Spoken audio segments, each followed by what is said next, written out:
Hello friends, అందరికీ నమస్కారం. కొత్తగా పెళ్ళైన వారికి ఉచిత గ్యాస్ సిలిండర్ ఎలా దరఖాస్తు చేసుకోవాలో ఈ వీడియోలో చూడండి.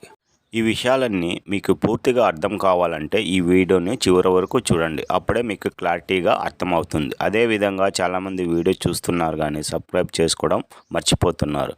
మీరు సబ్స్క్రైబ్ చేసుకోవడం ద్వారా ప్రభుత్వ పథకాల గురించి ఎలాంటి అప్డేట్ వచ్చినా ముందుగా మీరే తెలుసుకోవచ్చు. కొత్తగా పెళ్ళైన వారికి ఉచిత గ్యాస్ సిలిండర్ ఎలా పొందాలో ఈ వీడియోలో తెలియజేస్తాను. కేంద్ర ప్రభుత్వం ఉజ్వల యోజన ద్వారా ప్రతి కుటుంబానికి ఒకసారి ఉచిత గ్యాస్ కనెక్షన్ మరియు గ్యాస్ సిలిండర్ అందిస్తుంది. ఇలా కొత్తగా పెళ్ళైన వారు కూడా ఈ ఉజ్వల పథకం ద్వారా ఉచిత గ్యాస్ సిలిండర్ మరియు స్టవ్ పొందవచ్చు. ఈ పథకం ద్వారా మహిళలు మాత్రమే లబ్ధి పొందుతారు. దరఖాస్తు చేసే మహిళలకు 18 సంవత్సరాలు నిండి ఉండాలి. దరఖాస్తుదారుని పేరు పైన ఎటువంటి గ్యాస్ కనెక్షన్ ఉండకూడదు. అభ్యర్థి తెల్ల రేషన్ కార్డు కలిగి ఉండాలి. అభ్యర్థి రేషన్ కార్డులో ఎవరి పేరు మీద కూడా గ్యాస్ కనెక్షన్ ఉండకూడదు. ఉజ్వల యోజన పథకం ద్వారా ఉచిత ఎల్పిజి గ్యాస్ సిలిండర్ మరియు గ్యాస్ స్టవ్ పొందడానికి కావలసిన పత్రాలు: గుర్తింపు పత్రము, ఆధార్ కార్డ్, నివాస ధృవీకరణ పత్రము, ఆదాయ ధృవీకరణ పత్రము, రేషన్ కార్డ్, బ్యాంక్ ఖాతా సంఖ్య మరియు ఐఎఫ్ఎస్సి కోడ్, కుటుంబ సభ్యుల ఆధార్ కార్డులు, మొబైల్ నంబర్, ఓటీపీ ద్వారా వెరిఫికేషన్ చేయాల్సి ఉంటుంది.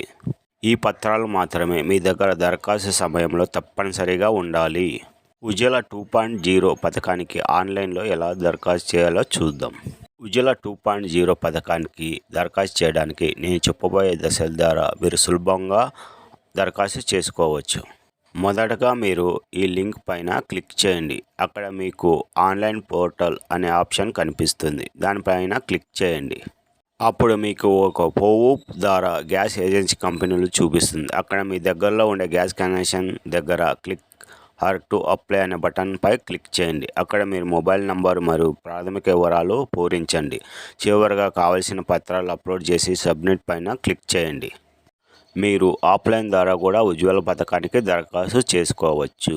మీ దగ్గరలో ఉన్న గ్యాస్ ఏజెన్సీ కంపెనీకి వెళ్ళి అక్కడ ఉజ్వల 2.0 పథకానికి దరఖాస్తు చేయాలనుకుంటున్నాం అని అడిగితే మీరు దరఖాస్తు ఫారం ఇస్తారు. ఆ దరఖాస్తు ఫారం పూర్తి చేసి పైన చెప్పిన డాక్యుమెంట్లన్నీ అటాచ్ చేసి గ్యాస్ కాపీని ఉద్యోగస్తులకు ఇస్తే వారు అప్లై చేస్తారు.